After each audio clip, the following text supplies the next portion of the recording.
Hello everyone, very good evening. Namaste. How is everyone doing? How was Puja? Durga Puja was good. Welcome you all to the most interesting biology live session on the wonderful platform of Avanti. This is lecture number 1 on the topic neural control and coordination. ठीक है? Start करें? चलो. कोई doubt है क्या आपको? There is any doubt? कोई doubt है? प्रीवियस चैप्टर्स जो पढ़ाया गया आपको, whatever has been taught to you, आप पढ़ रहे हो, आपको डाउट, आपको समझा नहीं, एनीथिंग इज देयर, अपने मन की भड़ास को निकाल दे, डाउट पूछ ले. ठीक है, बताओ कोई डाउट है क्या? You can let me know if there is any doubt. नहीं है? ठीक है. And Aviral, what is it I am not understanding? ठीक है, आपके दोस्तों को पता होगा क्या? शुड आई आस्क देम इसका फुल फॉर्म क्या होता है? जनरली हम मैसेज में करते हैं right, HM and dot dot dot dot. That is what you are doing क्या? Yes, so I can see that there is no doubt. Tanishka has joined now, right? Yes, चलो welcome Tanishka. हम start कर रहे हैं एक नया टॉपिक जो बहुत इंपॉर्टेंट है. From what view? From our health point of view. आजकल हमारा health right is getting affected because of our nervous system. एक बारी खराब होता है तो रिपेयर करना बहुत मुश्किल होता है. यू कैन रिपेयर, ऐसा नहीं है कि इट इज नामुमकिन. सब कुछ मुमकिन है, राइट? हमारा विल पावर स्ट्रांग होना चाहिए, right? We should have proper family members to support us, proper friends to support us, and हमारा विल पावर स्ट्रांग होना चाहिए तो हम नर्वस सिस्टम के डिसऑर्डर्स को भी जीत सकते हैं, right? So nervous system is very very important. हमें पता है कि हमारा न्यूरॉन रिपेयर कर सकता है, डिवाइड नहीं करता. Our neurons can get repaired but it can not divide as other cells do in our body. What's the reason behind it? इसकी क्या वजह हो सकती है? क्या वजह हो सकती है कि आपके न्यूरॉन्स डिवाइड नहीं होते हैं? क्या कोई बता सकता है?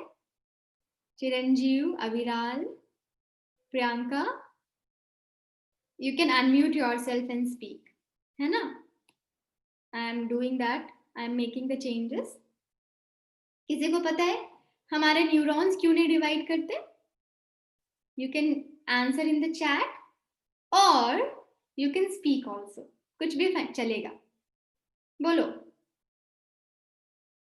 Y our neurons do not divide, rather they repair, है ना? रिपेयर करते, कुछ खराब होता है तो they get repair but they don't divide and make a new neuron. ऐसा नहीं होता एक न्यूरॉन खराब हुआ तो वो एक नया न्यूरॉन बना देता है. That does not happen. Why so? क्यों क्यों क्यों? अरे कुछ तो बोलो. No one knows it. देखो, भगवान ने हमें ऐसे ही बनाया. भगवान ने ऐसे ही बनाया, बहुत अच्छी बात है. पॉजिटिविटी है आप में. हमने, हाँ सही बात है, भगवान ने सच में ऐसे ही बनाया है हमें. तो हमारे न्यूरॉन में ना एक्चुअली सेंट्रियोल्स नहीं पाया जाता है, ठीक है? सेंट्रियोल्स नहीं पाया जाता है and this is the biggest reason कि वो डिवाइड नहीं कर पाता, क्योंकि और जो नॉर्मल सेल्स हैं हमारे, सब में सेंट्रियोल पाया जाता है एंड सेंट्रियोल बहुत हेल्प करता है डिवीजन में. सेंट्रियोल बहुत ज्यादा, without that you can't divide basically. अगर कोई एनिमल सेल है, आपको उसको डिवाइड करना है, you can't do that if centriole नहीं है, उसके बिना इम्पॉसिबल है. तो न्यूरॉन में वही चीज है कि उसमें सेंट्रियोल्स, पता नहीं भगवान ने ऐसा बनाया है इसको, that it doesn't have centrioles and that's the reason why it does not divide. Rather, it always tries to repair. It always tries to repair, है ना? कुछ चोट लग गई, कुछ गड़बड़ हो गई स्ट्रक्चर में, रिपेयर कर सकता है। तो हम इसी नर्वस सिस्टम के बारे में पढ़ेंगे। इसके यूनिट के बारे में तो आपको पता ही है। The unit for nervous system is what? Neurons, है ना। तो नर्वस सिस्टम में आपको न्यूरॉन्स होते हैं। न्यूरॉन्स को भी तो कोई सपोर्ट करने वाला चाहिए ना, उसको कोई सपोर्ट करने वाले सेल्स चाहिए, राइट? तो न्यूरॉन्स को कौन सपोर्ट करते हैं?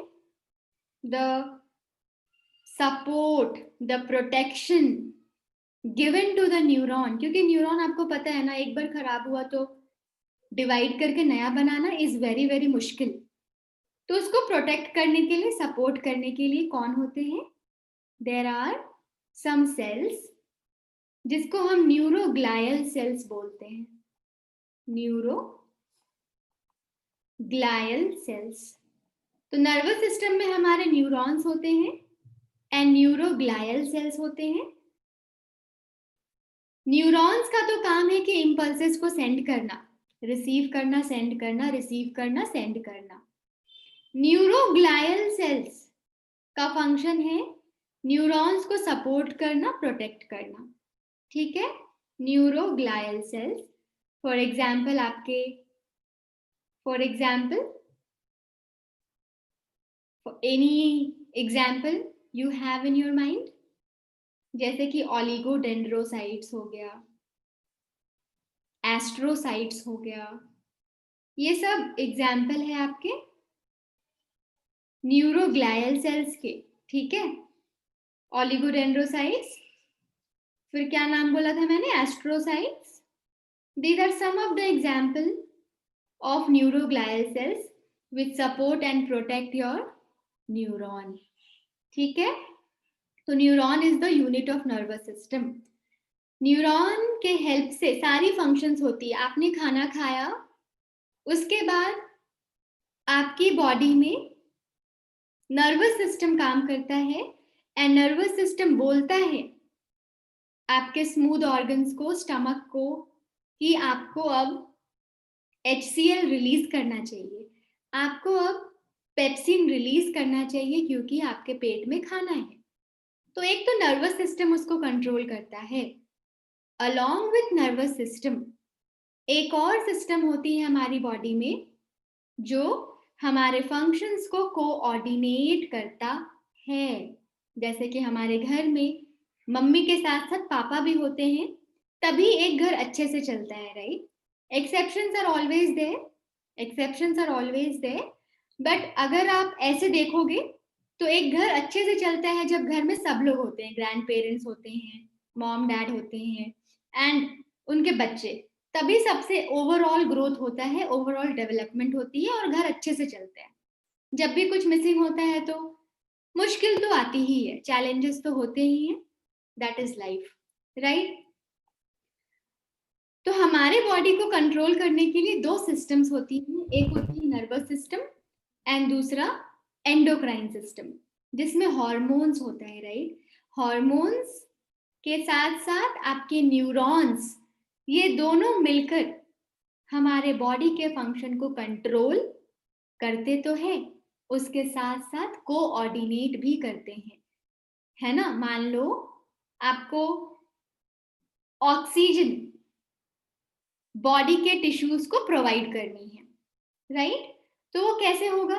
नोज से आप स्टार्ट करोगे, ब्रीद इन करोगे, ब्रीद इन करने के बाद वो फेरिंग्स के थ्रू, ट्रैकिया के थ्रू, ब्रोंकाई, लंग्स में जाएगा, लंग्स से वो डिफ्यूज होगा एल्वियोलाई से ब्लड में, डीऑक्सीजनेटेड ब्लड में, उसको वो ऑक्सीजनेटेड बनाएगा, फिर वो जाएगा, ट्रांसपोर्ट होगा, सेल्स के पास पहुंचेगा, फिर वहां पे डिफ्यूजन होगा और ऑक्सीजन सेल को दिया जाएगा। पूरा सिस्टम रेगुलेटेड होता है और सब कुछ हमने पढ़ा था ना, रिस्पिरेटरी सिस्टम को, regulation of respiratory system, nervous system कैसे रेगुलेट करता है, राइट? पूरा सिस्टम हमारा कंट्रोल होता है, कोऑर्डिनेटेड होता है नर्वस सिस्टम और एंडोक्राइन सिस्टम की हेल्प से। विदाउट दीज टू कुछ भी फंक्शन होना हमारी बॉडी में इम्पॉसिबल सा है, ठीक है। हम इस चैप्टर में फंक्शन किसका देखने वाले हैं? नर्वस सिस्टम की। ठीक है, तो जो कहानी मैंने बताई है that is given over here, कि जितनी भी फंक्शंस हैं हमारी बॉडी में, ऑर्गन की हो ले लो, ऑर्गन सिस्टम की ले लो, हमारी बॉडी में सबकी सब कोऑर्डिनेटेड होती है। क्यों? क्योंकि इसको क्या करना है? होम्योस्टेसिस करना है। क्या करना है? होम्योस्टेसिस करना है। It has to do what? Homeostasis, एक कांस्टेंट इंटरनल एनवायरनमेंट को मेंटेन करना है। एक कांस्टेंट इंटरनल एनवायरनमेंट को मेंटेन करना है। आपके अंदर की बॉडी टेम्परेचर होनी चाहिए इतनी, इतनी ही होनी चाहिए। बाहर गर्मी हो, ठंडी हो, बारिश हो, जो हो, आपके अंदर की बॉडी टेम्परेचर कांस्टेंट होनी चाहिए। अगर वो फ्लक्चुएट हुआ तो आपको कोरोना भी हो सकता है। आप जहां भी जाते होगे तो अभी आपका टेम्परेचर चेक करा जाता है, right? That is homeostasis. And how are we able to maintain it? By controlled and coordinated functions. And इस कोऑर्डिनेशन की प्रोसेस जो एक दूसरे ऑर्गन के बीच में हो रही है, आप कैसे करते हो? Using nervous system and endocrine system. एक एग्जाम्पल इसने बताया है कि मान लो कोई फिजिकल एक्सरसाइज कर रहे हो। फिजिकल एक्सरसाइज करोगे तो एनर्जी ज्यादा चाहिए ना? बिल्कुल चाहिए। डिमांड ऑफ एनर्जी इंक्रीज कर जाती है क्योंकि आप मस्कुलर एक्टिविटी ज्यादा कर रहे हो। एनर्जी ज्यादा चाहिए मतलब ऑक्सीजन ज्यादा चाहिए होगा, तभी तो ऑक्सीजन आप सेल्स को प्रोवाइड करोगे और सेल्स न्यूट्रिएंट्स को ब्रेक करके आपको एनर्जी प्रोवाइड करेंगे। तो ऑक्सीजन ज्यादा कैसे दोगे? आपको ऑक्सीजन ज्यादा सप्लाई करना पड़ेगा। मतलब आप सांस, पहले तो सांस लोगे जल्दी जल्दी ताकि ज्यादा एयर जाएगा, ज्यादा एयर जाएगा, उसके साथ साथ आपको हार्ट में भी ज्यादा ब्लड को पहुंचाना पड़ेगा, तभी तो हार्ट ज्यादा पंप करेगा ब्लड। जब हार्ट ज्यादा पंप करेगा ब्लड तभी तो वो लंग्स में जाएगा, तभी तो वो उधर से बॉडी में आएगा। उसकी वजह से आपका हार्ट बीट तेज हो जाएगा, आपके ब्लड वेसल्स में ब्लड फ्लो ज्यादा होगा। ये सब कुछ होगा कि नहीं जब भी कोई इंसान फिजिकल एक्सरसाइज करेगा? देखो सब कुछ कोऑर्डिनेटेड है। जैसे ही पूरी जिंदगी थोड़ी करेगा कोई इंसान लगातार ऐसा, कभी तो रुकेगा, थमेगा। जब वो रुकेगा, थमेगा, फिजिकल एक्सरसाइज रुकेगा, तब फिर से उनका सब कुछ क्या हो जाएगा? नॉर्मल कंडीशंस में वापस आ जाएगा। तो ये पूरी फिजिकल एक्टिविटी क्या है? कोऑर्डिनेटेड होती है, कंट्रोल्ड होती है न्यूरल सिस्टम और एंडोक्राइन सिस्टम के अंदर, और ये पूरी सिंक्रोनाइज्ड फैशन में होती है। हम इस चैप्टर में न्यूरल सिस्टम के बारे में पढ़ेंगे जो पॉइंट टू पॉइंट कनेक्शन देता है। क्विक कोऑर्डिनेशन, किसकी जल्दी जल्दी आपको रिस्पॉन्स मिलेगी? नर्वस सिस्टम से आपको जल्दी रिस्पॉन्स मिलेगा। क्विक होता है, पॉइंट टू पॉइंट, यहां से निकलेगा यहां पहुंचेगा, यहां से निकलेगा वहां पहुंचेगा। इट नोज कि कहां से कहां जाना है, राइट? अगर एंडोक्राइन सिस्टम देखोगे तो वो थोड़ा स्लो है। केमिकल बनेगा, बनने के बाद उसको ब्लड में रिलीज कर दिया जाएगा हार्मोन को, फिर वो जाएगा रिसेप्टर को ढूंढेगा, रिसेप्टर से बाइंड करेगा, फिर जाके अगला काम होगा। तो एंडोक्राइन सिस्टम क्या है? स्लो है लेकिन हर जगह पहुंच सकता है क्योंकि ब्लड से जाता है ना। तो एंडोक्राइन सिस्टम हर जगह पहुंच सकता है, बट न्यूरॉन हर जगह नहीं पहुंच सकता। पॉइंट टू पॉइंट है, जहां पे कनेक्शंस होंगे वहीं पे न्यूरॉन के इंपल्सेस जाते हैं। समझ रहे हो ना? इसलिए हमें दोनों की जरूरत है, नर्वस सिस्टम की भी एंड एंडोक्राइन सिस्टम की भी। इन दोनों का प्रॉपर तरीके से आप करोगे रेगुलेशन तो आपके बॉडी में सारे फंक्शंस होंगे coordinated.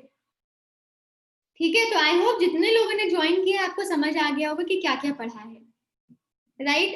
Actually we had waited for you all. हम 7 मिनट तक वेट कर रहे थे आप लोगों का, राइट? मेरे को लगा शायद पूजा वगैरह है तो आप लोग पूजा में बिजी हो। यस, तो डोंट वरी, मैंने पूरा फिर से पढ़ाया है, आपको समझ आ गया ना? हम बेसिकली नर्वस सिस्टम पढ़ रहे हैं, ठीक है? हमने सीखा था कि नर्वस सिस्टम का यूनिट क्या होता है and all those things. Zoom was not getting connected. ठीक है, कोई बात नहीं, चलता है, जूम में भी नेटवर्क इश्यूज होंगे। किस चीज की पूजा? दुर्गा पूजा था ना, विजयदशमी। तो आई थॉट दैट कि मे बी वो प्रॉब्लम है, इसलिए आप ज्वाइन नहीं कर रहे हो बहुत लोग। कल था, हाँ हमारी तरफ कल ही था। साउथ में आज कर रहे सेलिब्रेट, यहाँ पे आज कर रहे सेलिब्रेट। आज मस्त यहाँ पे पूरा, जैसे लॉकडाउन के टाइम था ना पूरा बंद, वैसे ही यहाँ पे बंद है।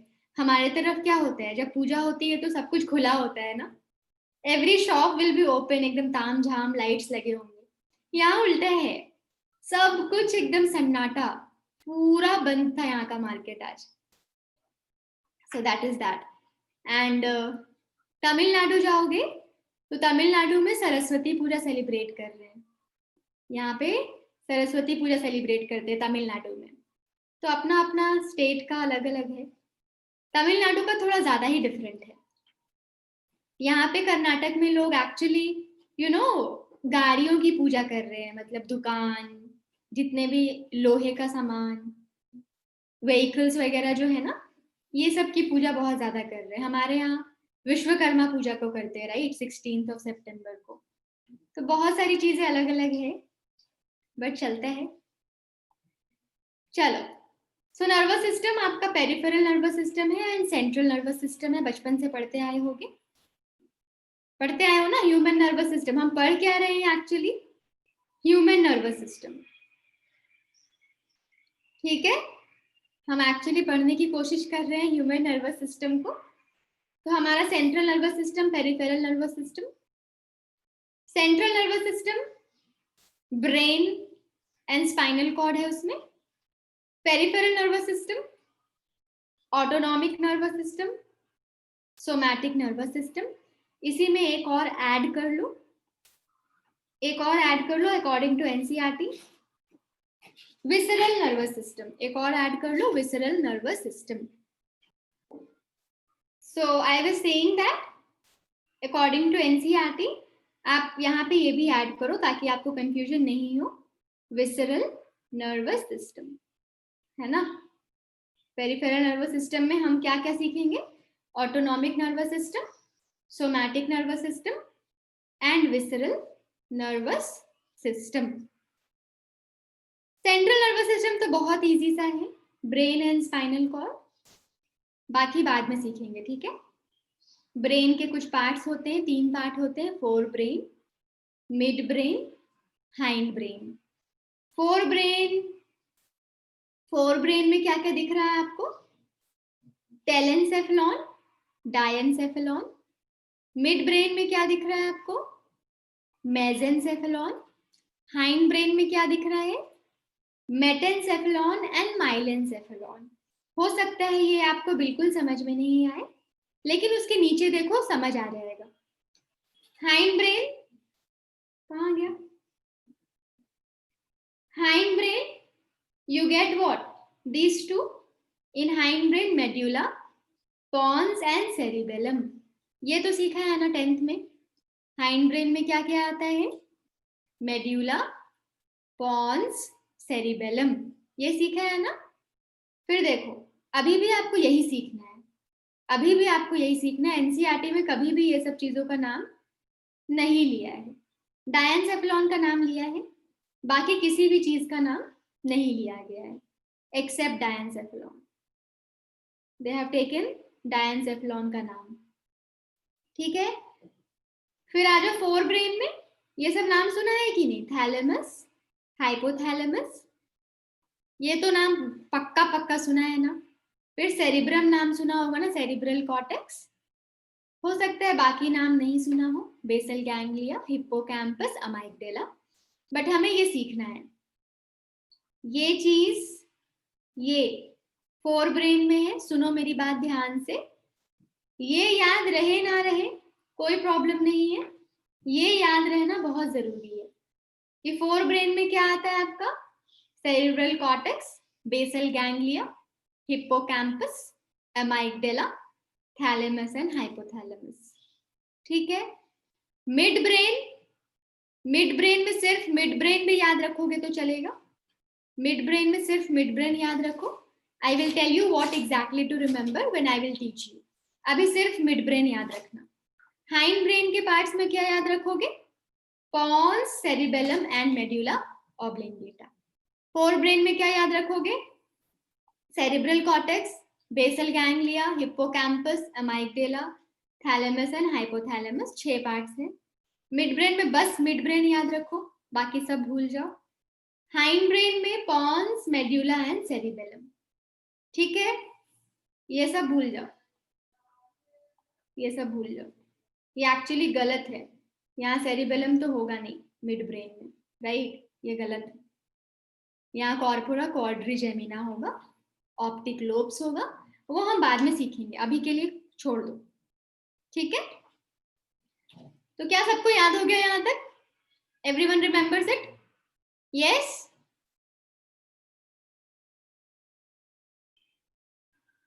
So that is your nervous system. Peripheral में आ जाओ.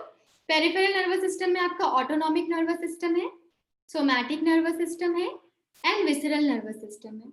बेसिकली पेरिफेरल होता क्या है?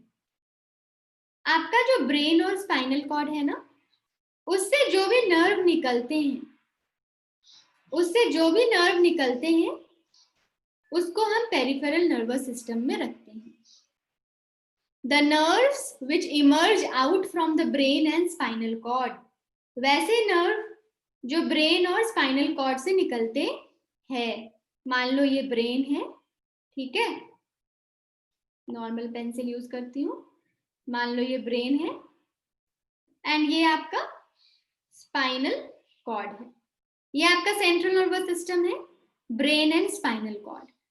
अब ब्रेन से जो नर्व निकलेंगे एंड जो स्पाइनल कॉर्ड से नर्व निकलेंगे, ब्रेन से जो नर्व निकलेंगे एंड स्पाइनल कॉर्ड से जो नर्व निकलेंगे, ये जो नर्व है वही पेरिफेरल नर्वस सिस्टम के पार्ट है. यही नर्व जो है पेरिफेरल नर्वस सिस्टम के पार्ट है. ठीक है, ब्रेन से जो नर्व निकलते हैं उसको हम क्रेनियल नर्व बोलते हैं. ब्रेन से जो नर्व निकलते हैं उसको क्या बोलते हो? Cranial nerve. सब साथ में बोलेंगे, गाना गाएंगे. बोलो, ब्रेन से जो नर्व निकलते हैं उसको क्या बोलते हैं? बोल भी दो. अनुष्का, अविराल, जो लेट ज्वाइन किए हैं, लेट ज्वाइनीज. आपकी Akanksha is late, right? Priyanshi, Rohit, cranial nerve. Cranial nerve. चलो स्पाइनल कॉर्ड, बहुत अच्छी बात है. स्पाइनल कॉर्ड बताओ, स्पाइनल कॉर्ड से जो नर्व निकलेंगे उसको क्या बोलोगे? अरे बोलो ना. Spinal nerve. बहुत ही डिफिकल्ट था, है ना? चलो, इतना तो सबको पता होता है. तो क्रेनियल नर्व और स्पाइनल नर्व आपके क्या है? पेरिफेरल नर्वस सिस्टम के नर्व्स हैं. यहाँ लिख दो ब्रैकेट में, cranial nerve and spinal nerve. चलो, इसी के साथ ये भी बता दो, किसी को पता है मैमल्स में, ह्यूमन बीइंग्स में, ह्यूमन बीइंग्स एंड मैमल्स, कितने पेयर ऑफ क्रेनियल नर्व्स होते हैं एंड कितने pair 12 pairs of cranial nerve. हाँ, very good. And what about spinal nerves? 31 pairs. शाबाश. कौन बोल रहा है ये? मैंने क्या लिख दिया? फिर से वही मैं बोल रही हूँ. अच्छा फिर से बोलो तो पता चलेगा कौन बोल रहा है. एक बार फिर से. मैं. Okay, who was she? कोई बता सकते हैं क्या? नहीं रोहित, आप लेट थे. You were late. आप 8:30 को नहीं आए थे. इट वॉज प्रियंका ना? अच्छा, इट वॉज प्रियांशी क्या? अच्छा अच्छा, ठीक है. चलिए, तो कितने हैं? 31 पेयर्स, है ना? इसको याद रखना. ऑलराइट, तो 8:35 तो लेट है ना रोहित? 8:30 से हम वेट कर रहे हैं. आप हीरो की तरह 8:35 को एंट्री किए थे. रोहित शर्मा समझे हो? मैच से भी बाहर है रोहित शर्मा, राइट? 2 मैचेस से बाहर है वो. चलिए, अब सुनो, ये जो क्रेनियल नर्व और स्पाइनल नर्व्स होते हैं ना, इनका नेचर क्या है? इनका नेचर क्या है? दो तरह के नेचर हो सकते हैं। या Rohit, I know your name is Rohit Shah. सुनो, इनके नेचर दो तरीके के हो सकते हैं। पहला क्या करेगा? इम्पल्सेस को ब्रेन स्पाइनल कॉर्ड को देगा। पहला इम्पल्सेस को ले जाएगा और किसको देगा? सेंट्रल नर्वस सिस्टम को देगा। दूसरा क्या? इम्पल्सेस को वापस सेंट्रल नर्वस सिस्टम से देगा किसको? इफेक्टर ऑर्गन को। ध्यान से सुनो, एक सेंसरी ऑर्गन है, मतलब मान लो मैं हीट को टच कर रही हूं, my skin becomes what? Sensory organ, I am sensing it. तो सेंस करके उसको ले जाना सेंट्रल नर्वस सिस्टम तक, एक वो नर्व होगा। दूसरा क्या? मुझे उस हाथ को हीट से हटाना है, तो उस इंपल्स को सेंट्रल नर्वस सिस्टम फिर से किसे देगा? इफेक्टर ऑर्गन को देगा कि तू हटा ले हाथ। दो तरह का फंक्शन होता है नर्व का, एक सेंस करना और दूसरा इफेक्ट लाना, क्या इफेक्ट होना चाहिए। तो ये जो आप क्रेनियल स्पाइनल बोल रहे हो ना, इनका नेचर कैसा होगा? दो तरह का नेचर होगा। एक होगा सेंसरी एंड दूसरा क्या होगा? मोटर। सेंसरी एंड दूसरा मोटर। सेंसरी क्या होगा? सेंस करके इंपल्स को देगा, ये क्या है? सेंसरी। मोटर क्या होगा? मोटर इंपल्सेस को ले जाएगा, दूर ले जाएगा। तो जो सेंट्रल नर्वस सिस्टम की तरफ इंपल्सेस को लेकर आएगा, जो सेंट्रल नर्वस सिस्टम की तरफ इंपल्सेस को लेकर आएगा, उसको क्या बोलोगे? जल्दी बोलो, सो जाऊंगी इतना। हाँ, क्या? सेंसरी। सेंसरी, शाबाश। जो उसे दूर लेकर जाएगा सेंट्रल नर्वस सिस्टम से? मोटर। वाह। चलो, सेंसरी के लिए क्या मैं कुछ और नाम यूज कर सकती हूँ? बताओ, कोई नाम है सेंसरी? Yes ma'am. बोलो, क्या है फिर? एफेरेंट। शाबाश, प्रियांशी स्पीकिंग, है ना? एफेरेंट। प्रियांशी जब भी पूछो तो मैं बोल रही हूँ, राइट? मैं। चलिए प्रियांशी, एफेरेंट। मोटर के लिए एक और टर्म है, क्या है वो? इफेरेंट। इफेरेंट। याद है ना सबको? कोई कंफ्यूजन कभी भी किसी को नहीं होता ना कि sensory is efferent and motor is efferent. E for efferent, E for exit, बाहर की तरफ जाएगा, जो सेंट्रल नर्वस सिस्टम से जो दूर जाएगा, वह पेरिफेरल नर्व। वह पेरिफेरल नर्व जो सेंट्रल नर्वस सिस्टम से दूर जा रहा है, दैट इज इफेरेंट। जो पास आ रहा है, that is approaching, the one which is approaching the central nervous system, that is afferent। याद रहेगा? और भी अच्छे से याद रखना है तो बहुत इजी है, इन सबको मिला दो तो क्या बनेगा बताओ तो? अगर मैं सबको ज्वाइन कर दूं, S A M E, बोलो कौन सा वर्ड बना? जल्दी बोलो, which word are you making? If I join the first letter of each word, my dear, बताओ कौन सा वर्ड बनेगा? हम सेम। सेम बनेगा ना? शाबाश। तो सेम याद रख पाओगे? SA is what? Sensory, afferent. ME is what? Motor, efferent. So this will help you always, जब भी कभी गलती से भी confusion हुआ तो, ठीक है? Same. So the peripheral nerve fibers, which are cranial and spinal nerves, the nature can be sensory and motor. They can also be called as efferent or efferent. Cool है? Clear है यहाँ तक? अब आगे बढ़े, चलो। अब आपने सीखा कि पेरिफेरल नर्व्स कैसे कैसे होते हैं। अब वो क्या कंट्रोल करते हैं, डिपेंडिंग ऑन वो क्या कंट्रोल कर रहे हैं, हमने उसको अलग अलग क्लासेस में डिवाइड कर दिया। सोमैटिक सीख लो, सबसे इजी है। सोमैटिक नर्वस सिस्टम मतलब वॉलेंटरी, मतलब अगर मेरा हाथ मूव कर रहा है तो क्या हो रहा होगा अभी, नर्व से एसिटाइल कोलिन आ रहा होगा ना, और वो एसिटाइल कोलिन किस में गया होगा, मसल मेम्ब्रेन सार्कोलेमा में गया होगा। वहां से क्या हुआ होगा, एक्शन पोटेंशियल टी ट्यूब्यूल से कहाँ गया होगा, सार्कोप्लाज्मिक रेटिकुलम में। वहां से कैल्शियम रिलीज हुआ होगा, वो किसको बाइंड किया होगा, ट्रोपोनिन को, और उसकी वजह से अनमास्किंग हो गई होगी एक्टिव साइट की, मायोसिन एक्टिन ब्रिज बना लेंगे एंड स्लाइड करेगा और हम अपने हाथों को कॉन्ट्रैक्ट कर पा रहे हैं। समझे? तो सोमैटिक नर्वस सिस्टम क्या है, वो नर्व्स, पेरिफेरल नर्व्स जो वॉलेंट्री स्केलेटल सिस्टम या वॉलेंट्री ऑर्गन्स को जो कंट्रोल करेंगे, that is somatic body organ, जो आपके विश के अंदर है, आपके कंट्रोल के अंदर है, that is somatic nervous system. I hope it is pretty much clear. अब आ जाओ जो आपके कंट्रोल में, इधर आ जाओ पहले, जो आपके कंट्रोल में नहीं है, आपके कंट्रोल में नहीं है, विसरल नर्वस सिस्टम। जैसे आप खाना खा रहे हो, हाँ खा रहे हो, बहुत लोगों ने खा भी लिया होगा, बहुत लोग खा भी रहे होंगे, राइट?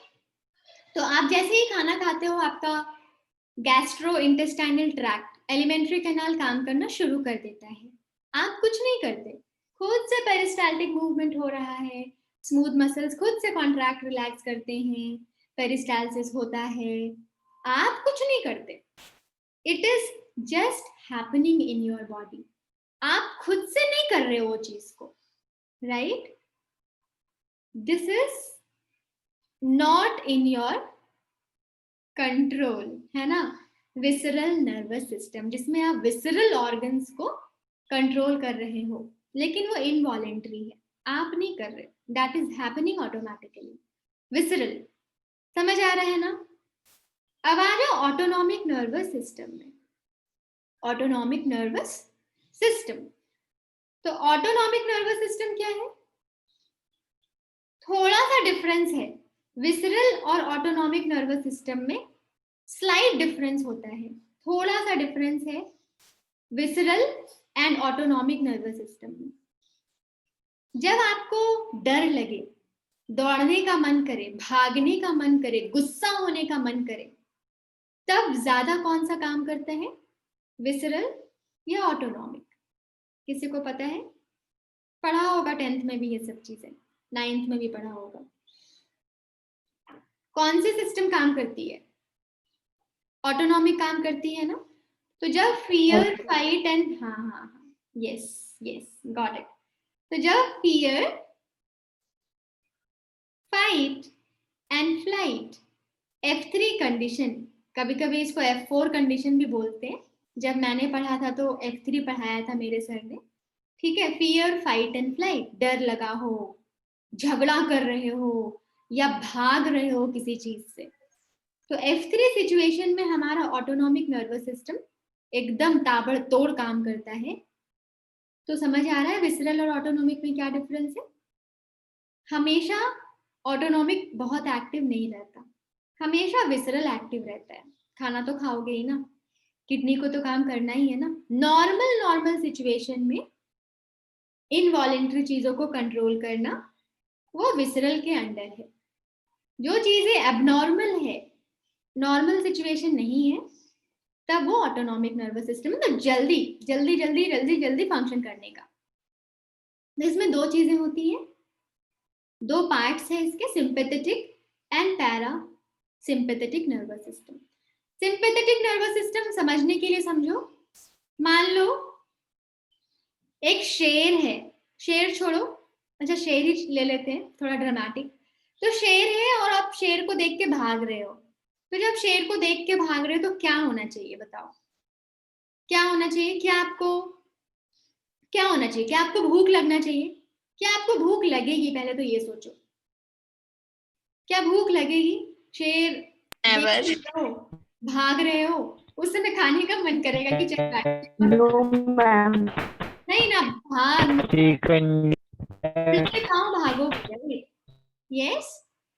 तो जब सिंपैथेटिक नर्वस सिस्टम काम करेगा ना, तो आपको सिंपैथी देगा, आपको जो चाहिए सब देगा।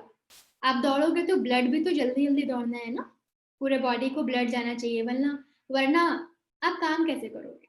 तो हार्ट रेट बढ़ेगा, आप सांस जल्दी जल्दी लोगे, करोगे कि नहीं ये सब? ये सारी चीजें किसकी वजह से होती है? सिंपैथेटिक नर्वस सिस्टम की वजह से। अब पूरी जिंदगी थोड़ी वैसे ही रहोगे, भागते रहोगे भागते रहो, या तो शेर के चपेट में आ जाओगे या शेर से बच जाओगे, राइट? दो में से एक ही सिचुएशन होगी, या तो आप कहीं छुप गए बच गए, या दूसरी गए गए मतलब गए। तो जब आप नॉर्मल हो जाओगे, हम वो कंडीशन को सोच रहे हैं जब आप नॉर्मल हो चुके हो, शेर से पीछा छूट चुका है, तो अब जो भी चीजें हाई हो गई थी, सब कुछ, ब्लड सर्कुलेशन तेज होना, भूख ना लगना, डाइजेस्टिव सिस्टम काम नहीं करना, कोई एंजाइम सिक्रीट नहीं होना, ये सारी चीजें क्या होगी? रेस्पिरेटरी रेट जो बढ़ गया था, सब कुछ नॉर्मल आना है कि नहीं? सब कुछ नॉर्मल आना है ना? आना है या नहीं? बोलो हाँ। हाँ, बहुत अच्छी बात है। So that is parasympathetic nervous system. समझे? This will help you a lot. जो मैंने अभी बताया ना, आपके सिचुएशन को कैसे डील करना है, उस समय आपको जो चाहिए ना, जो देता है वो है सिंपैथेटिक। आपको सिंपैथी देता है, आपको ये चाहिए, आपको दौड़ना है, ठीक है मैं आपको ये करवा देता हूँ। आपकी बॉडी को जो चाहिए ड्यूरिंग दैट क्राइसिस टाइम, आप क्राइसिस में हो ना, उस समय लाइफ क्राइसिस है आपकी, डेंजर है, जो चाहिए आपको सिंपैथेटिक सिंपैथी देगा। मैं सब देता हूँ आपको, सब देता हूँ। Everything will be taken care by the sympathetic nervous system. वापस जब आओगे तब सब कुछ नॉर्मल जो होगा that will be done by parasympathetic nervous system. समझ आया इतना? This is human nervous system. इसके अलावा आपका ग्लायल सेल्स होता है, न्यूरोग्लायल सेल्स, वो सेल्स है, दे आर नॉट न्यूरॉन। उनका फंक्शन न्यूरॉन के जैसा नहीं है। न्यूरॉन भी एक सेल है, इलॉन्गेटेड सेल है, right? One of the longest cells we say, right? हमारे बॉडी का लॉन्गेस्ट सेल होता है। एस्ट्रोसाइट्स, ओलिगोडेंड्रोसाइट्स, वो भी सेल्स है लेकिन न्यूरॉन नहीं है। उनका फंक्शन होता है न्यूरॉन्स को सपोर्ट करो, प्रोटेक्ट करो, ग्लायल सेल्स बोलते हैं उसको। यही दो चीजों से आपका नर्वस सिस्टम बना है, ठीक है? यहां तक किसी को कोई भी प्रॉब्लम है? बोलो। नर्वस सिस्टम का क्लासिफिकेशन सब याद रखना, आई होप समझ आ चुका है सबको classification. And central nervous system क्या होता है, पेरिफेरल नर्वस सिस्टम क्या होता है, गॉट इट? सिंपैथेटिक कब काम करता है, पैरासिम्पैथेटिक कब काम करता है, विसरल क्या होता है, एंड सोमैटिक क्या होता है, गॉचा? यस। चलो, अब जब आप बोल ही रहे हो कि आपको कोई डाउट नहीं है, तो मैं आपको क्या क्या ही बोलूं? जब कोई डाउट ही नहीं है तो मैंने सोचा था कुछ डाउट्स होगा, अब क्या ही कर सकते हैं। तो आप बोलो, नर्वस सिस्टम और एंडोक्राइन सिस्टम में क्या डिफरेंस आपको लगता है? उस डिफरेंस को हम जानने की थोड़ी कोशिश करेंगे। नर्वस सिस्टम एंड एंडोक्राइन जो हमने पढ़ लिया है ऑलरेडी, देखो डिफरेंसेस क्या क्या है। Speed of the action compare करो तो, speed of the action, 2 minute low, थोड़ा पढ़ो, समझ आ जाएगा। जो समझ नहीं आएगा मुझसे पूछोगे, पढ़ो, 2 minute time low and read it out. Difference between, difference नहीं है, बेसिकली कंपैरिजन है, कौन जल्दी करता है, कौन पहले करता है, and all these things. So the third point Aviral is asking कि I got it.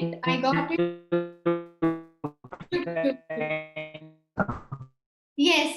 So duration of the response. Nervous system क्या होता है? जल्दी से बनता है, जल्दी से खत्म होता है, right? But endocrine system क्या होता है? Endocrine system उसका response long time तक रहेगा। कोई भी हार्मोन रिलीज होता है तो वो केमिकल है ना, मान लो बहुत सारे हार्मोन्स का रिलीज हो गया, तो वो हार्मोन का एक्शन बहुत देर तक चलेगा, ऐसे समझ के रखो। जो रेस्पॉन्स आपको दिखेगा ना बहुत देर तक होगा, लाइफ लॉन्ग होगा। फॉर एग्जाम्पल मेल, ऐसा नहीं होता मेल के जो बेयर्स आते हैं, दाढ़ी मूछ आते हैं, वो 1 साल रहता है, दूसरे साल गायब हो जाता है, या 1 दिन रहता है, दूसरे दिन गायब हो जाता है। ऐसा होता है क्या? नहीं ना, ऐसा नहीं होता, right? That does not happen. तो ऐसा क्यों है? Why is that? Because hormone का एक्शंस क्या है, रेस्पॉन्स जो होता है वो लॉन्ग लास्टिंग होता है ना? स्पीड ऑफ द एक्शन की अगर बात करो तो नर्वस सिस्टम बहुत फास्ट होता है, एंडोक्राइन सिस्टम स्लो होगा ही, ऑब्वियसली आपको केमिकल्स बनाने हैं। नर्वस सिस्टम में आपका इलेक्ट्रिकल इम्पल्सेस होते हैं, एंडोक्राइन सिस्टम में केमिकल मैसेजेस होते हैं। Duration of the response, nervous system कटाकट काम करना है, उसको रुकना नहीं है। एंडोक्राइन आराम से चलता है, चलता रहता है। Area of the response, nervous system का क्या है, पॉइंट टू पॉइंट होता है, राइट? क्योंकि नर्वस सिस्टम हमारा पूरे बॉडी पार्ट में, हर एक बॉडी पार्ट में नहीं पहुंच सकता। जैसे ब्लड पहुंच सकता है ना, वैसे न्यूरॉन्स नहीं है हर जगह, राइट? तो it is confined to one area, कहीं कहीं ही है, सब जगह नहीं है। लेकिन एंडोक्राइन सिस्टम ऑलमोस्ट हर जगह पहुंच सकते हैं, ब्लड के थ्रू जाते हैं ना।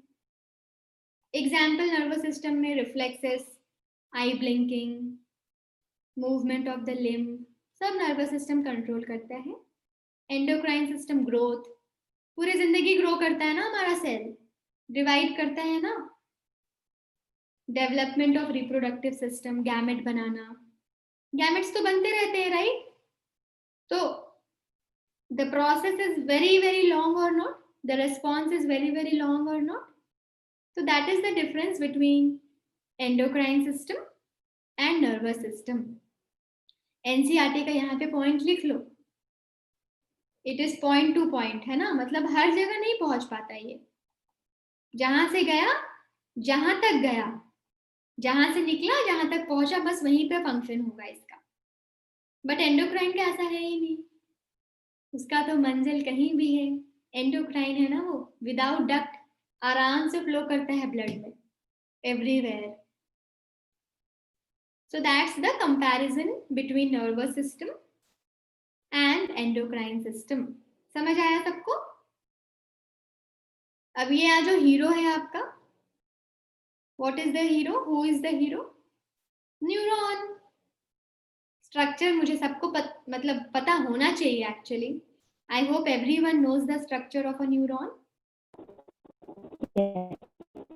इसको हम सेल बॉडी बोलते हैं, सेल बॉडी या साइटोन बोलते हैं, सेल बॉडी या साइटोन बोलते हैं। इसको क्या बोलते हो? डेंड्राइट्स बोलते हो, इसको न्यूक्लियस बोलते हो। You get in the neuron, you get Schwann cells, irrespective of whether myelin sheath is there or not. सब न्यूरॉन में you get Schwann cells. समझ रहे हो जो मैं बोल रही हूँ? Schwann cells you get in all the neurons. Axon, basically जो एक्सॉन है ना, आपको एक्सॉन में Schwann cells मिलते हैं, Schwann cells मिलते हैं इररिस्पेक्टिव, क्या वो माइलिन शीथ बनाते हैं या नहीं बनाते हैं वो अलग चीज है। अगर बना देते हैं तो हम उसको माइलिनेटेड बोलते हैं, और अगर Schwann सेल्स नहीं बनाते हैं तो हम उसको नॉन माइलिनेटेड बोलते हैं। क्लास 9 से पढ़ते आ रहे हो, सही बात है। अगर माइलिन शीथ बन जाती है तो क्या होता है, दो माइलिन शीथ के बीच में गैप बन जाता है। अगर माइलिन शीथ होती है तो दो माइलिन शीथ के बीच में गैप हो जाती है, एंड उस गैप को क्या बोलते हो? Node of Ranvier. ठीक है, node of Ranvier. And this is the axon terminal. ये बल्ब लाइक स्ट्रक्चर में एंड होता है, जिसको सिनेप्टिक बल्ब बोलते हैं या सिनेप्टिक नॉब बोलते हैं। सिनेप्टिक बल्ब या सिनेप्टिक नॉब, ठीक है? चलो इसमें कुछ कुछ और भी स्ट्रक्चर है जो आपको जानने चाहिए। इसके साइटोप्लाज्म को क्या बोलोगे? न्यूरोप्लाज्म बोल सकते हैं ना, न्यूरॉन में है तो न्यूरोप्लाज्म।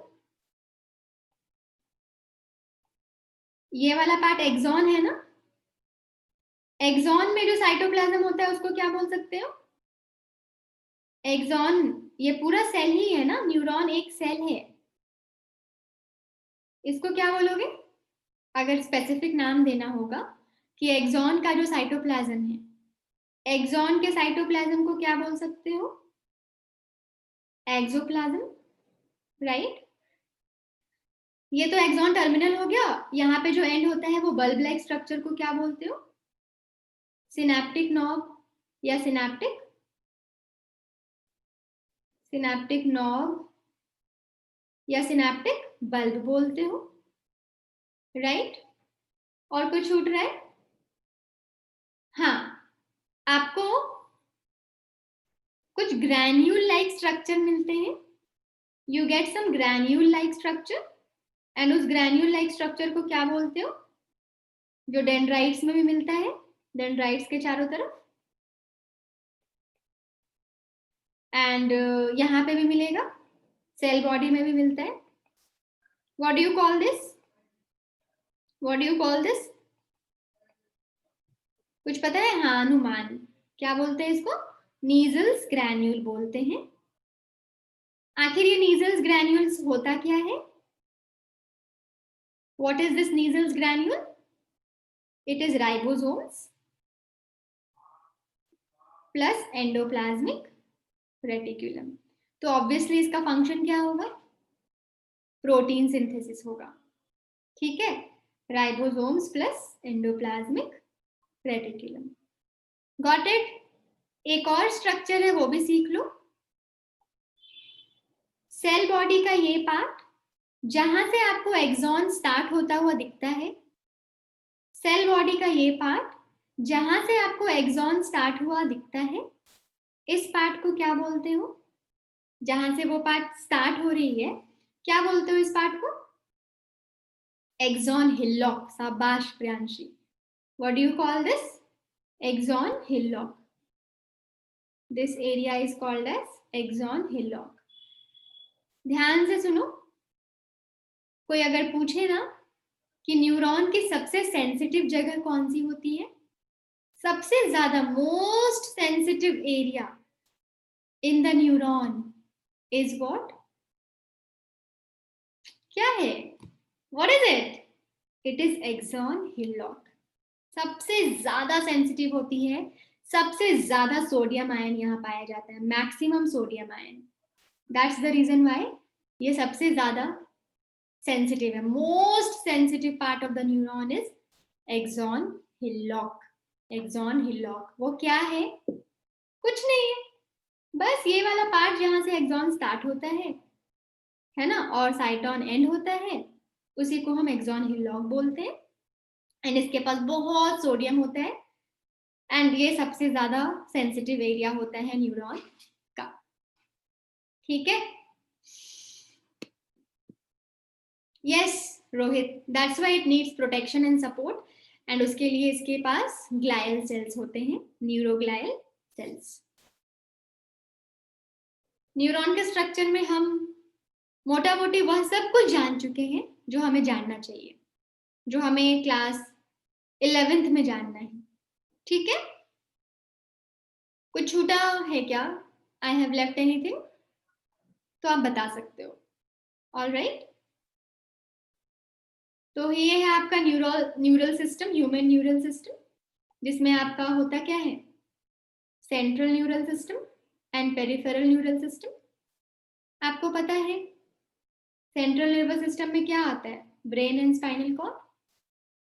पेरिफेरल नर्वस सिस्टम में दो तरह के फाइबर्स आते थे, एफेरेंट एंड इफेरेंट, याद है ना। पेरिफेरल में क्या था? सोमैटिक आता था, ऑटोनॉमिक आता था, इवन विसरल भी आएगा, ठीक है। सोमैटिक का क्या फंक्शन है आपको पता है? स्केलेटल मसल्स को कंट्रोल करेगा, ऑटोनॉमिक का क्या है फंक्शन? इनवॉलेंट्री ऑर्गन्स को वो कंट्रोल करेगा, autonomic nervous system. And autonomic nervous system के दो टाइप्स होते हैं, सिंपैथेटिक एंड पैरासिम्पैथेटिक। सब सिखा दिया है मैंने, कुछ भी नहीं छोड़ा है। अब न्यूरॉन के बारे में आ जाओ। As the structural and functional unit of neural system, क्या क्या पार्ट्स होते हैं? मेन पार्ट सेल बॉडी होता है, डेंड्राइट होता है एंड एक्सॉन होता है। उसके साथ साथ ग्रैन्युलर बॉडी होती है, जिसको नीजल्स ग्रैन्यूल बोलते हैं, राइट? नीजल्स ग्रैन्यूल बोलते हैं, जो आपका साइटोप्लाज्म में भी होता है एंड डेंड्राइट्स में भी होता है। ठीक है, चलो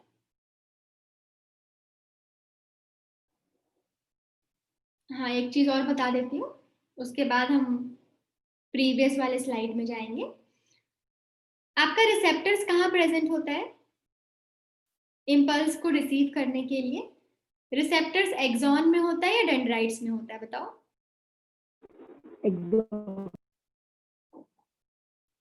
रिसेप्टर्स आपके कहाँ प्रेजेंट होते हैं? डेंड्राइट्स में प्रेजेंट होते हैं, राइट? यहाँ पे आपके रिसेप्टर्स प्रेजेंट होते हैं जो स्टिमुलस को रिसीव करता है, स्टिमुलस को रिसीव करता है। तो स्टिमुलस को रिसीव करने के बाद डेंड्राइट्स इम्पल्स को कहाँ देता है, बताओ?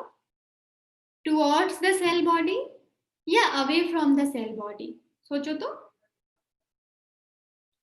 टुवर्ड्स द सेल बॉडी और away from the cell body?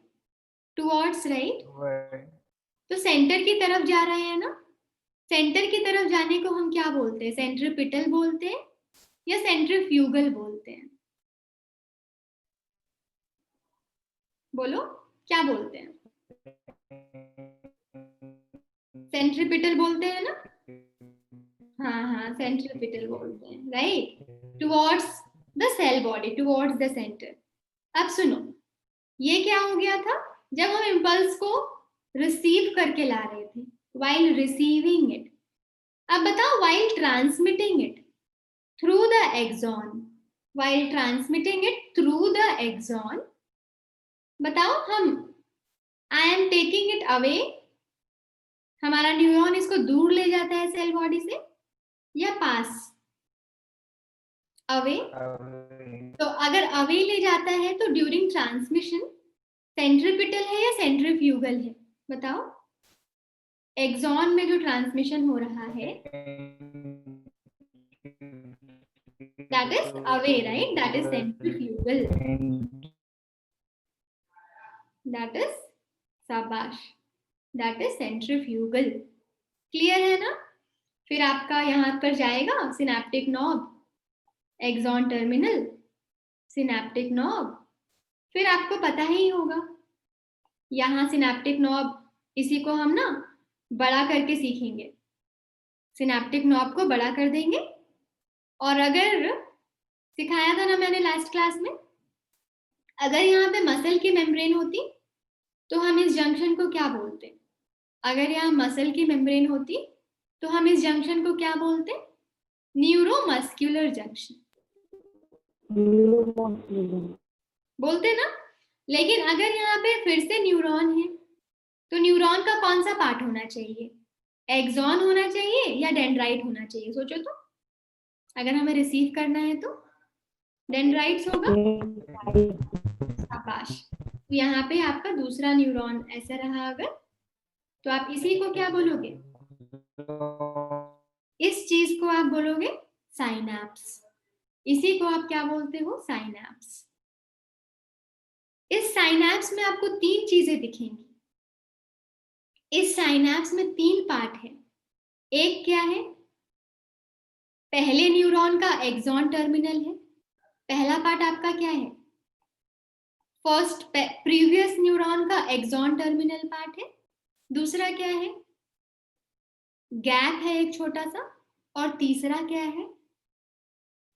दूसरे नेक्स्ट न्यूरॉन का डेंड्राइट है। नेक्स्ट न्यूरॉन का डेंड्राइट है। तो तीन चीजें मिलती हैं। प्रीवियस न्यूरॉन का एक्सॉन टर्मिनल है, साइनेप्टिक नॉब बेसिकली। नेक्स्ट वाले न्यूरॉन का डेंड्राइट है, एंड दोनों के बीच में क्या है? गैप है, दोनों के बीच में क्या है, गैप है। समझ रहे हो ना? इसी को हम साइनैप्स बोलते हैं। तो हम पहले वाले को बोल देंगे साइनैप्स के पहले वाला मेम्ब्रेन है, तो what we can say, presynaptic membrane, presynaptic membrane. बाद वाले को क्या कुछ क्या समझा नहीं, क्या बोला आपने? पोस्ट साइनैप्टिक मेम्ब्रेन, बाद वाला क्या हो गया, पोस्ट साइनैप्टिक मेम्ब्रेन। एंड इसके बीच का जो गैप है ना, इसको क्या बोलोगे, साइनैप्टिक क्लेफ्ट। समझे? Synaptic cleft. ऑल राइट, तो ये हो गया आपका साइनैप्स। इन तीनों को मिला के हम साइनैप्स बोलते हैं, pre synaptic membrane plus synaptic cleft plus post synaptic membrane. जब पढ़ोगे ना तो पढ़ोगे कि दो तरह के इम्पल्स ट्रांसमिशन होते हैं। कितने तरह के? दो तरह के इम्पल्स ट्रांसमिशन होते हैं। एक होता है कि पूरा इलेक्ट्रिकल होगा, पूरा इलेक्ट्रिकल ट्रांसमिशन होता है। एंड दूसरा क्या होता है, दूसरा क्या होता है, केमिकल ट्रांसमिशन होते हैं। क्यों होता है, कैसे होता है, वो बाद में सीखेंगे। ठीक है, दो तरह के ट्रांसमिशन होंगे यहाँ पे। एक तो इलेक्ट्रिकल हो जाएगा, दूसरा होता है केमिकल। जो मोस्ट कॉमन होता है, मैंने लोकोमोशन में भी पढ़ाया था, मोस्ट कॉमन जो होता है हमारे बॉडी में क्या है, केमिकल है या इलेक्ट्रिकल है? केमिकल है ना, है ना? तो वो हम सीखेंगे कि क्यों होता है इलेक्ट्रिकल एंड क्यों होता है केमिकल। ठीक है? हाँ इशिका, ऑब्वियसली कुछ ना कुछ तो होगा ही यहाँ पे ना, न्यूरोग्लायल सेल्स होंगे तुम्हारे, कुछ फ्लूइड भी होंगे, होंगे क्यों नहीं होंगे, देयर शुड बी। मान लो ये ब्रेन में है बच्चा, सेरिब्रल स्पाइनल फ्लूइड भी तो हो सकता है, क्यों नहीं होंगे, बिल्कुल होगा। अगर ब्रेन के पार्ट में है और स्पाइनल कॉर्ड के पार्ट में है तो सेरिब्रल स्पाइनल फ्लूइड होगा, राइट? ठीक है शिका, पूरा समझ जाओगे, ब्रेन बहुत अच्छे से पढ़ाऊंगी, चिंता मत करो। ठीक है, अभी के लिए इतना समझाना आपको। यस, तो ये हो गया आपका न्यूरॉन का पूरा स्ट्रक्चर। अब न्यूरॉन के टाइप्स पे आ जाओ। तो पहले हम सीखते हैं माइलिनेटेड एंड नॉन माइलिनेटेड, ये तो पढ़ा दिया मैंने पहले भी। माइलिनेटेड नॉन माइलिनेटेड का मतलब समझ आया ना? न्यूरॉन जो भी हो सब में शॉन सेल्स होगी, और शॉन सेल्स माइलिन सिक्रीट करते हैं कि नहीं? अगर माइलिन सिक्रीट करते हैं तो माइलिनेटेड होगा, नहीं सिक्रीट करते हैं तो नॉन माइलिनेटेड होगा। माइलिन होने का क्या ज्यादा मतलब, माइलिन क्यों होना चाहिए, कौन बेटर है? माइलिन वाला बेटर है। क्यों? क्योंकि माइलिन में फास्टर कंडक्शन होता है। क्यों? क्योंकि माइलिन इंसुलेटर है, जहां जहां माइलिन होगा वहां वहां इलेक्ट्रिक इंपल्सेस ट्रैवल नहीं करेंगे, तो उनको कूदना पड़ता है, जंप जंप जंप। तो जंप करके जाओगे और चल कर जाओगे, तो जंप करके जल्दी पहुंचोगे ऑब्वियसली। इम्पल्स की भी वही कहानी है। मान लो माइलिन शीट है यहाँ, इम्पल्स यहाँ आ नहीं सकता क्योंकि वो इंसुलेटर है। एक्सॉन यहाँ से यहाँ पहुंचेगा, एक नोड ऑफ रैनवियर से दूसरे नोड ऑफ रैनवियर में जंप कर करके पहुंचेगा। तो माइलिन इज बेटर। क्यों? फास्टर कंडक्शन होता है इम्पल्स का। क्यों? क्योंकि माइलिन इंसुलेटेड है। Myelin is a bad conductor of electricity. हमारे न्यूरॉन में इलेक्ट्रिसिटी फ्लो करती है, आयंस फ्लो करते हैं, उसी से एक्शन पोटेंशियल जनरेट होगा, वो सब सीखेंगे। ठीक है, अब ये वाला टाइप देख लो, फाइनल वाला टाइप्स। आपके न्यूरॉन यूनिपोलर हो सकते हैं, बाइपोलर हो सकते हैं, स्यूडो यूनिपोलर हो सकते हैं, मल्टीपोलर हो सकते हैं। यूनिपोलर का मतलब क्या? पहले तो अपोलर देख लो, उसके बाद यूनिपोलर देखना। मान लो यहाँ पे ड्रॉ कर देती हूँ छोटा सा, दिस इज व्हाट अपोलर न्यूरॉन। अपोलर का मतलब क्या, कोई ब्रांचेस डेवलप हुए ही नहीं, नॉर्मल जैसे सेल होती है ना वैसा कोई ब्रांच डेवलप नहीं हुआ, तो इसको हम अपोलर बोलते हैं। अपोलर न्यूरॉन बेसिकली आपको हाइड्रा वगैरह में मिलेगा। हाइड्रा मतलब इनवर्टिब्रेट्स वगैरह में अपोलर न्यूरॉन मिलता है ज्यादातर, इनवर्टिब्रेट्स में। ठीक है, यूनिपोलर में क्या हुआ देखो तो, बस एक डिवीजन निकला, आपको इसमें कोई डेंड्राइट्स नहीं मिला, कोई डेंड्राइट्स नहीं मिला, सिर्फ एक्सॉन मिले, सिर्फ एक्सॉन। यूनिपोलर, यूनिपोलर जनरली जब एम्ब्रियो डेवलप होता है ना, हम जब एम्ब्रियो वाले स्टेज में रहते हैं तब ऐसी मतलब ऐसी न्यूरॉन्स हम देख सकते हैं। Pseudo unipolar, pseudo unipolar false है ये। देखो लगेगा क्या आपको, लगेगा ऐसा कि दो ब्रांचेस निकले हैं, लगेगा कि दो ब्रांचेस निकले हैं, बट एक्चुअली देखो ध्यान से, सेल बॉडी से कितने ब्रांच निकले थे, सिर्फ एक। वो एक ब्रांच दो में डिवाइड हो गई है, तो बुड़बक कौन बना, सबसे बड़ा बुड़बक, सबसे बड़ा बेवकूफ कौन, हम।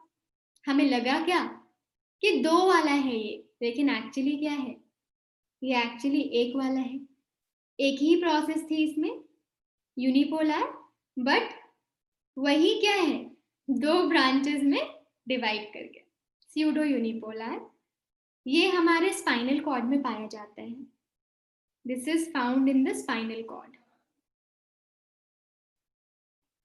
डॉर्सल, स्पाइनल कॉर्ड में कहाँ पाया जाता है, dorsal ganglionic root, ganglionic, dorsal ganglionic root, जिसका फंक्शन कैसा है, सेंसरी है। सेंसरी मतलब लेकर आएगा, सेंसरी मतलब लेकर आएगा। प्रियंका मैंने बाइपोलर पढ़ाया ही नहीं है, मैंने बाइपोलर पढ़ाया ही नहीं अभी तक। कम बैक टू बाइपोलर, ठीक है, हम ऑर्डर के साथ जा रहे हैं। पहले हमने अपोलर सीखा, यूनिपोलर सीखा, स्यूडो यूनिपोलर सीखा, अब हम बाइपोलर सीख रहे हैं। बाइपोलर तो सिंपल सा है, क्या है इसमें, सेल बॉडी ने दो ब्रांचेस रिलीज किए, एक आपका डेंड्राइट्स की तरफ चला गया एंड दूसरा क्या बना दिया, एक्सॉन बना दिया। ठीक है, दूसरा क्या बना दिया, एक्सॉन बना दिया, that is bipolar. Where do you get it, in the retina of the eye, bipolar retina. And finally आपका हो गया है multipolar, and multipolar is what you get everywhere. Axon एक होगा लेकिन डेंड्राइट बहुत सारे होंगे। एक चीज ध्यान रखना कि हमेशा एक्सॉन एक ही है। यूनिपोलर में एक एक्सॉन था, जब बाइपोलर हुआ तब भी एक एक्सॉन था, जब मल्टीपोलर है तब भी एक एक्सॉन है। एक्सॉन का नंबर एक होगा, एक से ज्यादा नहीं होगा कभी भी। लेकिन डेंड्राइट बहुत सारे हो गए, मल्टीपोलर में देखो डेंड्राइट का नंबर बढ़ गया। And this is something which you get, like commonly you get multipolar only, है ना। चिरंजीव का दिमाग हैंग हो चुका है, चलो ठीक है कोई बात नहीं। तो दैट इज ऑल, इतना ही पढ़ेंगे आज की क्लास में, कुछ ज्यादा नहीं पढ़ा है, आई होप सब दिमाग में घुस चुका है। हमने नर्वस सिस्टम, एंडोक्राइन सिस्टम का डिफरेंसेस सीखा।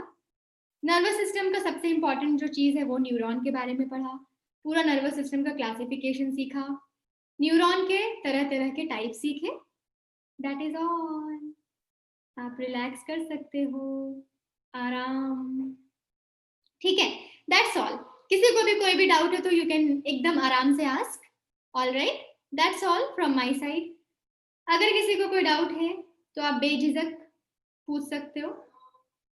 इसके बाद जो भी हम पढ़ने वाले हैं बहुत इंटरेस्टिंग होने वाला है, राइट। हम दिमाग के बारे में पढ़ेंगे, नर्व इम्पल्सेस कैसे ट्रांसमिट करती है, ये सब सीखेंगे। दिमाग की बात तो दिमाग को याद रखना चाहिए, हाँ सही बात है। थर्ड में एक्सॉन कहाँ है, थर्ड में एक्सॉन कहाँ है, दिस इज द एक्सॉन, लेकिन अगर इसको सेंसरी रिसेप्टर्स इधर दिखा रहे हैं ना, this is the sensory receptors, तो मतलब ये आपका डेंड्राइट होगा, दिस वन इज एक्सॉन। ठीक है, इतना टेंशन मत लो, हो सकता है इमेज में थोड़ा गड़बड़ है, ठीक है प्रियंका, लेकिन जानना आपको ये है कि बाइपोलर में एक एक्सॉन होगा और एक डेंड्राइट होगा। स्यूडो यूनिपोलर में आपका एक ही जो है प्रोसेस है जो दोनों में डिवाइड कर गई है, एक ही प्रोसेस, आपको ऐसा अज्यूम होता है that there are two processes, but एक ही प्रोसेस होती है, हम उसको वैसा नाम नहीं देते कि तुम एक्सॉन हो तुम डेंड्राइट हो, बेसिकली ये एक्सॉन है, एक्चुअली में ये एक्सॉन है, राइट, क्योंकि एक ही प्रोसेस है जो दो में डिवाइड हो गई है। ओके, यस, और कुछ, और कोई सेवा है सृष्टि? ऐसा कुछ नहीं है, दिमाग को पढ़ने के लिए दिमाग की बहुत ज्यादा जरूरत है, एंड जब मैं दिमाग पढ़ाऊंगी ना तो समझ आएगा कि मैं क्या बोल रही हूँ। जब मैं ब्रेन पढ़ाऊंगी तो आपको ब्रेन एकदम खोल के रखना है, तभी समझेगा। दैट्स ऑल, कोई डाउट है तो पूछो, अदरवाइज हम नेक्स्ट क्लास में मिलेंगे, खुशी खुशी सब मिलेंगे। Thank you so much.